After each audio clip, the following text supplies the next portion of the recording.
another video. You know, I ain't gonna leave y'all too long, man. Shout out to all my YouTube, all my subscribers all over the world. Appreciate you for following me from day one. I'm gonna continue to keep bringing y'all more hot news, more street news, more hip hop. You know what I mean? But before we hop into anything, make sure you hit that like button and comment, subscribe or whatever. It ain't gonna cost you not one dime. Now, this video here is about Wayne, Country Black, Rick Ross. We're gonna get into all of that. But what I want to pick off from is when uh, Young Thug said when he first met Wayne, how Wayne act, you know what I mean? And here's my intake on it. If Wayne, if somebody was inspired by you to do music, know every song word for word. You know what I mean? You even catch some of your fans, word and words like you, dressing like you, and everything. And it's not hard to tell that, Young Thug was inspired from you.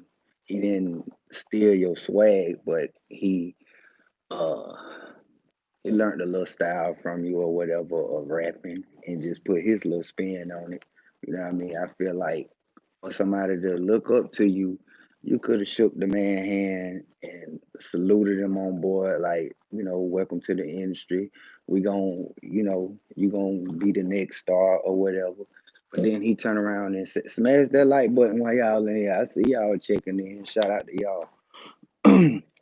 My intake on it, he said the second time he ran up on Wayne or whatever, and Wayne like gave him a cold shoulder again, didn't want to deal with him.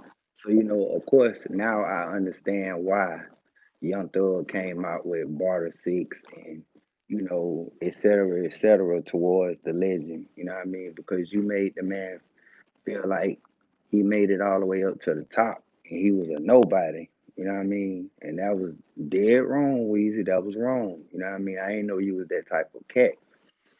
But anyway, moving along. Another thing, I was watching the Crunchy Black interview, the previous one, and he was speaking on Boosie.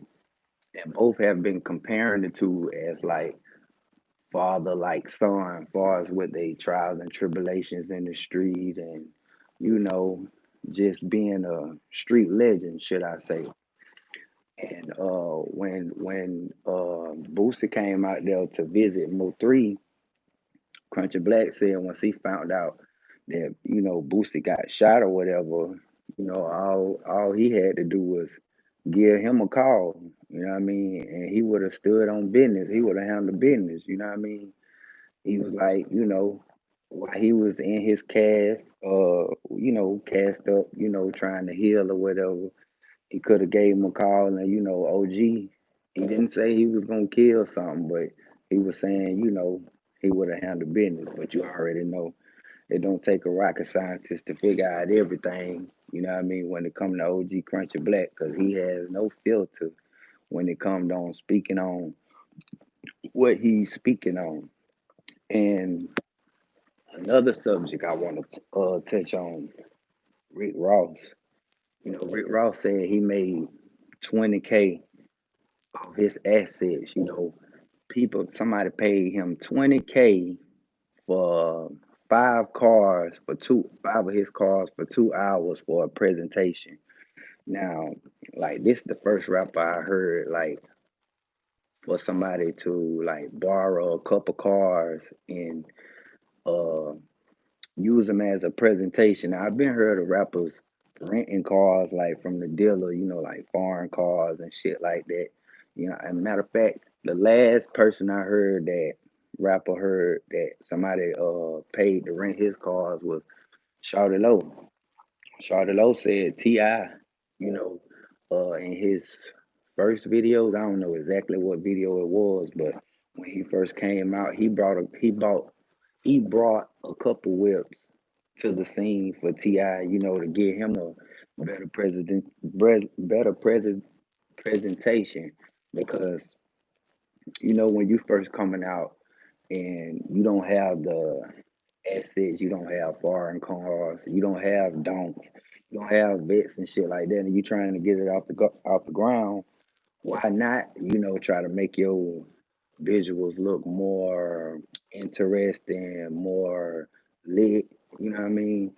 Um, so it's so much going on in the industry right now. But hopefully, 2021, we have better music, less violence, hopefully, and let's try to keep all our good rappers free because now it's a drought on rappers, man. I hate we lost the rappers that we lost from this year and last year because what I mean. A lot of old school hip hop heads they don't give the new generation their credit.